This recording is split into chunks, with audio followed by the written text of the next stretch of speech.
প্রিয় ভক্তমণ্ডলী, সাদর অভিনন্দন।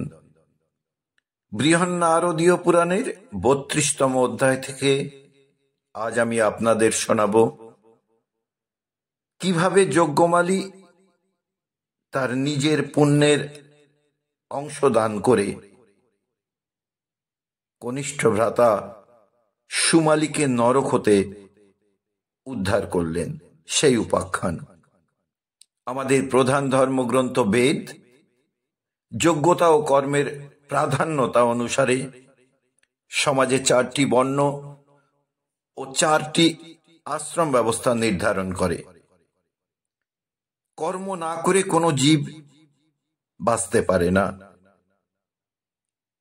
আবার কর্মের দুটি দিক, দুটি শ্রেণী আছে। একটি সুকর্ম বা সৎ কর্ম বা পুণ্যকর্ম, যার ফল সুকৃতি বা পুণ্য সঞ্চয়। অন্যটি দুষ্কর্ম বা পাপ কর্ম, যার ফল পাপরাশি সঞ্চয় করা। সুকর্ম বলতে সাধারণত সেই কর্ম যার দ্বারা জীবের মঙ্গল বা সন্তোষ বা উপকার হয়।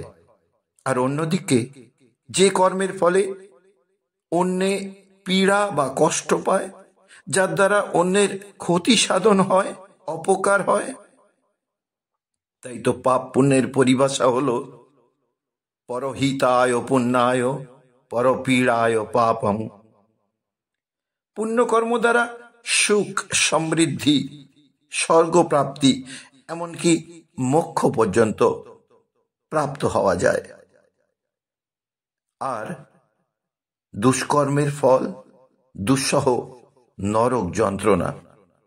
বৃহন্নারদীয় পুরাণে এই ঘটনাক্রম অত্যন্ত সুন্দরভাবে বর্ণনা করেছে যজ্ঞমালী ও সুমালীর উপাখ্যানে। পর্বটি শেষ পর্যন্ত না শুনলে বিষয়টি হৃদয়ঙ্গম করতে পারবেন না। তাই অনুরোধ শেষ পর্যন্ত শোনার জন্য। ভালো লাগলে চ্যানেলটি সাবস্ক্রাইব করে সঙ্গে থাকবেন এরকম বিভিন্ন পুরাণের বিশেষ অংশ শোনার জন্য। লাইক ও শেয়ার করতে ভুলবেন না। আসুন শুরু করা যাক। আমরা বিগত পর্বে জেনেছি পুরাকালে রৈবত মন্বন্তরে ব্রাহ্মণ দেবমালীর 2 পুত্র ছিল, যজ্ঞমালী ও সুমালী।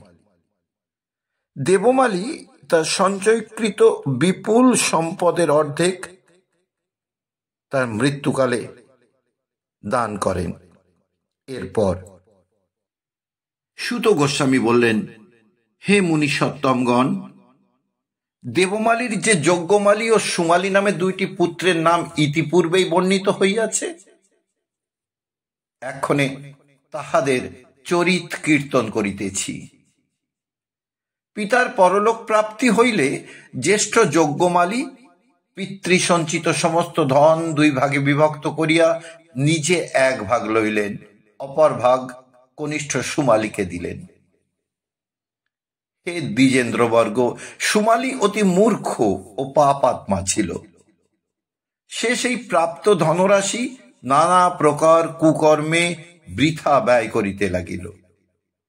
গীতবাদ্য, মদ্যপান, বেশ্যা অভিগমন, পরদার গ্রহণ প্রভৃতি পাপ কার্যে ক্রমে তাহার সমস্ত ধন নষ্ট হইয়া গেলে হতভাগ্য সুমালী বিষম বিপদে পতিত হইল।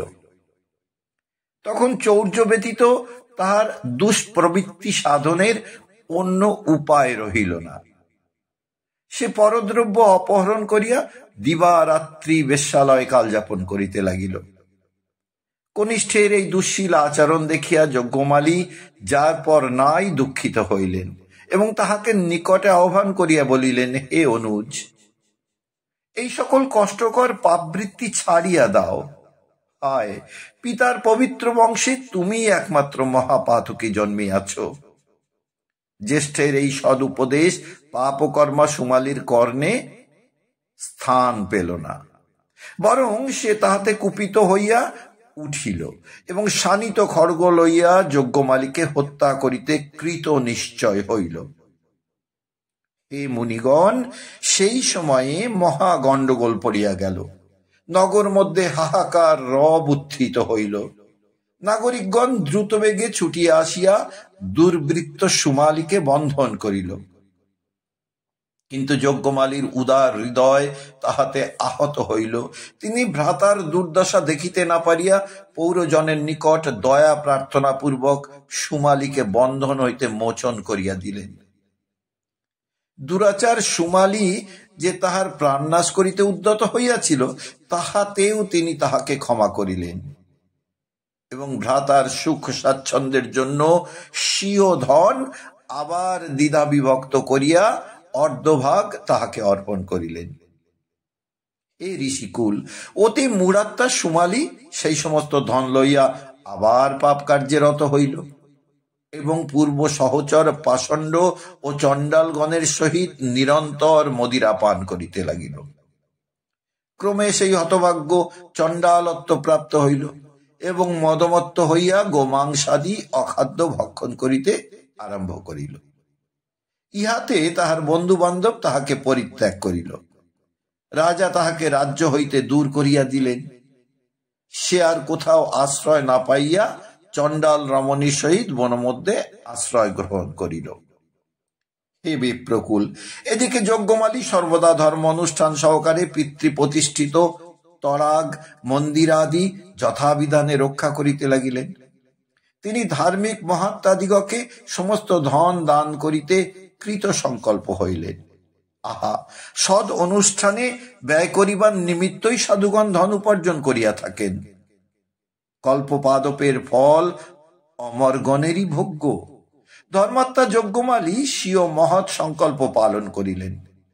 সমস্ত ধন ধর্মার্থ দান করিয়া তিনি বিষ্ণু গৃহে নিত্য ভগবানের পরিচর্যায় নিযুক্ত হইলেন।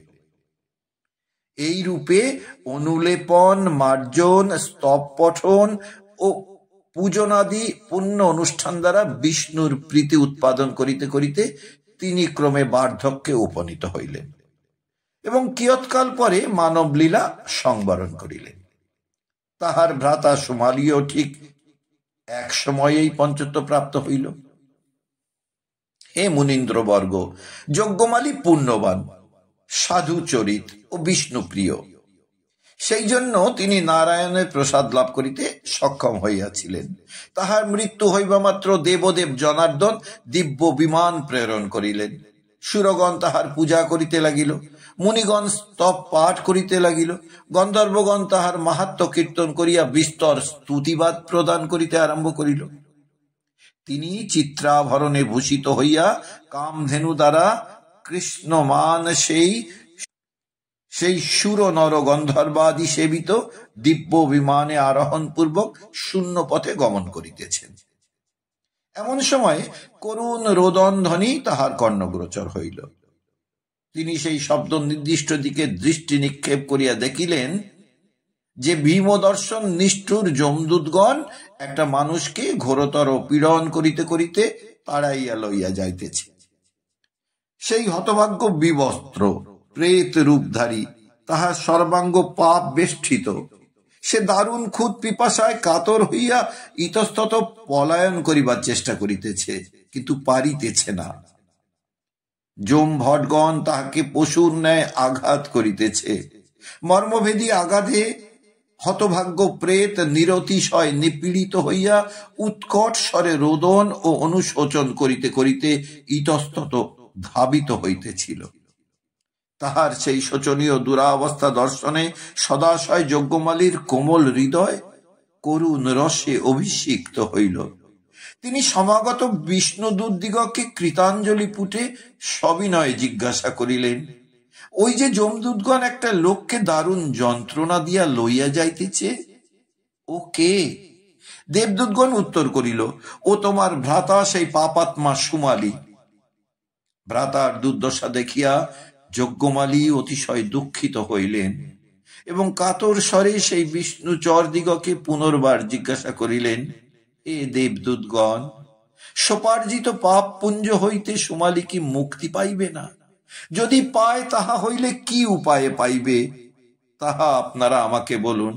আপনারা আমার বন্ধু, অতএব অনুগ্রহ করিয়া সেই উপায়টি বলিয়া দিন। যজ্ঞমালীর বাক্য শ্রবণে প্রধান দেবদূত আনন্দিত হইয়া হাস্যোৎফুল্ল মুখে বলিলেন, হে যজ্ঞমালী, হে মহাভাগ, হে নারায়ণ ভক্ত, তোমার নিকট সেই উপায় কীর্তন করিতেছি, শ্রবণ করো। পূর্বজন্মে তুমি বিস্তর পুণ্য করিয়াছ, এক্ষণে তাহার বিবরণ অতি সংক্ষেপে বলিতেছি, সমাহিত মনে শ্রবণ করো। পুরাকালে তুমি বিশ্বম্ভর নাম ধারণ করিয়া বৈশ্যকুলে জন্মগ্রহণ করিয়াছিলে। সে জীবনে তুমি অনেক পাপ করিয়াছিলে, সেই জন্য তোমাকে কেহ ভালোবাসিত না। তোমার বন্ধুগণ তোমাকে পরিত্যাগ করিল, আত্মীয় স্বজন ও বন্ধু বান্ধব কর্তৃক পরিত্যক্ত হইয়া বিষম মনোদুঃখে তুমি বাটি হইতে বহির্গত হইলে এবং অপর কোন স্থানেও আশ্রয় না পাইয়া একটি বিষ্ণু মন্দিরে প্রবেশ করিলে। তুমি তখন ক্ষুধা নলে দারুণ সন্তপ্ত। সেই সময়ে ঘোর বৃষ্টি হওয়াতে বিষ্ণু মন্দির কর্দমে পরিপূরিত হইল। তুমি সহস্তে সেই সমস্ত কর্দম অপসারিত করিয়া গৃহ পরিষ্কার করিয়া দিলে।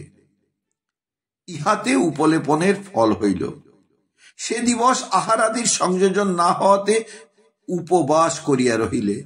সেই রাত্রিকালে সর্পদংশনে তোমার মৃত্যু হয়। সেই পুণ্য প্রভাবে তুমি বিপ্রকুলে জন্ম লাভ করিলে এবং দুর্লভ হরিভক্তি প্রাপ্ত হইতে সক্ষম হইলে। এক্ষণে বিষ্ণুলোকে গমনপূর্বক শত কোটি কল্প ভগবানের সন্নিধানে অতিবাহিত করিয়া পরম মোক্ষ লাভ করিতে সক্ষম হইবে। এক্ষণে তুমি যে স্বীয় পাপাধম অনুজকে উদ্ধার করিতে কৃতসংকল্প হইয়াছ, তাহার উপায় বলিতেছি। হে মহামতে, গোচর্ম পরিমাণ ভূমির উপলেপনে যে ফল লাভ হয়, তাহা তুমি সুমালীকে প্রদান করো, তাহা হইলেই সে উদ্ধার লাভ করিতে পারিবে। বিষ্ণুদূতের ওই কথা শ্রবণ করিয়া মহামতি যজ্ঞমালী তাহার কথা প্রমাণ স্বীয় পুণ্যফলের এক অংশ পাপী ভ্রাতাকে প্রদান করিলেন। অমনি সুমালীর সমস্ত পাপ বিনষ্ট হইল। যমদূতগণ তাহাকে পরিত্যাগ করিয়া ভয় বিহল হৃদয়ে চারিদিকে পলায়ন করিল। তখনই স্বর্গ হইতে দেবযান আসিল। সুমালী তাহাতে আরোহণ করিয়া বিষ্ণুলোকে উপস্থিত হইল এবং দেবতার ন্যায় তথা নানা প্রকার সুখ ভোগ করিতে লাগিল। অনন্তর সেই ভ্রাতৃযুগল স্বর্গধামে উপস্থিত হইবা মাত্র দেবগণ তাহাদিগকে নমস্কার করিলেন। তাহারা উভয়ে পরস্পরকে আলিঙ্গন করিয়া মহতি প্রীতি লাভ করিলেন। উভয়েই হরির সারূপ্য প্রাপ্ত হইলেন। মহামতি যজ্ঞমালী সেই স্থলেই পরম মোক্ষ লাভ করিলেন। তাহার ভ্রাতা সুমালী অযুত যুগ বিষ্ণুলোকে সুখ ভোগ করিয়া তদন্তে পৃথিবীতে পুনরাগমন করিলেন এবং পরম পবিত্র বিপ্রকুলে জন্মগ্রহণ করিয়া নিত্য ধর্ম আলোচনায় প্রবৃত্ত হইলেন। তিনি অতি গুণবান ও বেদ পারক হইয়া উঠিলেন। সর্বপ্রকার সম্পদে সজ্জিত হইলেন। তিনি নিত্য নারায়ণের পূজা করিতে লাগিলেন, মোক্ষ লাভের কামনায় নানা যজ্ঞের অনুষ্ঠান করিতে লাগিলেন এবং সমস্ত ব্রত দান ও ধর্মাদি সম্পাদন করিতে আরম্ভ করিলেন। তিনি নিত্য হরিনাম জপ করিতেন, সর্বদা হরি পূজায় নিরত হইতেন এবং দিবারাত্র হরির মাহাত্ম্য কীর্তন করিতেন। এইরূপে কিছুদিন অতীত হইলে সুমালী একদা হরিনাম জপ করিতে করিতে পবিত্র সলিলা জাহ্নবী তটে উপস্থিত হইলেন।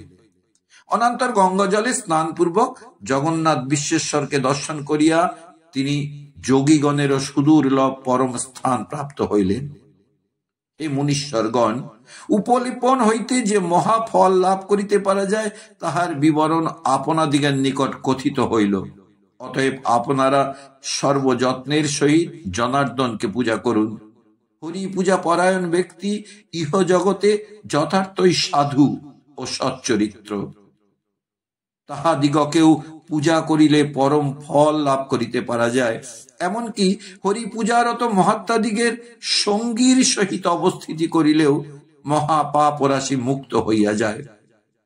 তবে যাহারা নারায়ণের পূজা করে, ভাবিয়া দেখো তাহারা কত পুণ্যবান, তাহাদিগের চরিত্র কত উচ্চ, কত মহান। সুধী ভক্ত মণ্ডলী, আজ এ পর্যন্ত। পরবর্তী পর্বে পুরাণের আরো একটি সুন্দর উপাখ্যান আপনাদের সামনে উপস্থিত করব। সবাই মিলে বলুন রাধা রাধা।